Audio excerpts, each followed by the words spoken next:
So guys, pag-usapan natin ay kung paano ba mag-set ng lock sa profile po ng ating pong Netflix account. Ilalock po natin siya at lalagyan po natin ng PIN. For example po, pasok tayo sa ating pong Netflix. Ayan po, from here.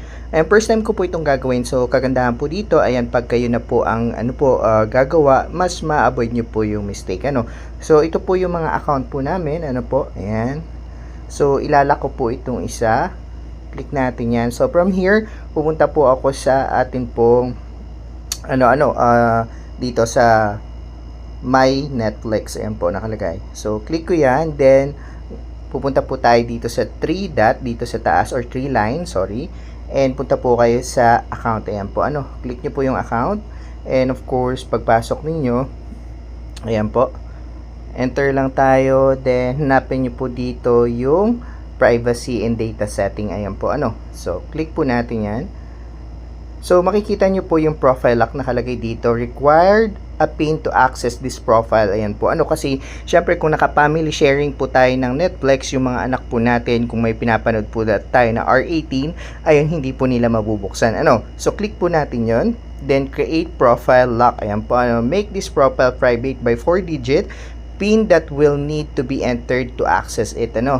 Note daw, you'll be asked to enter the account password when making changes to profile lock. Ayan po. So, click natin yung create, then email po, of course, dun po sa ating pong sa ating pong email. Ayan po. Before we make any changes, we'll just need a quick confirmation, confirm password po.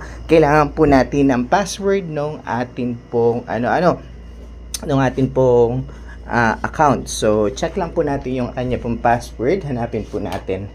Okay, confirm. So yung password po natin, makikita po natin yan, ay dapat po alam po ninyo. So hanapin ko lang po.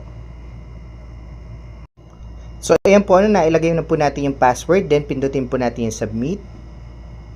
And 4-digit PIN po. Before you'll be asked to re-enter your PIN when you select your profile on any device po, or require Mel's PIN to add new profile. So okay, click natin yung box na yun. So ayan po, so lagay natin yung 4-digit PIN, of course, for example ganyan, then save natin. Okay, so close natin, try po natin po mag-open. Ayan po, open natin.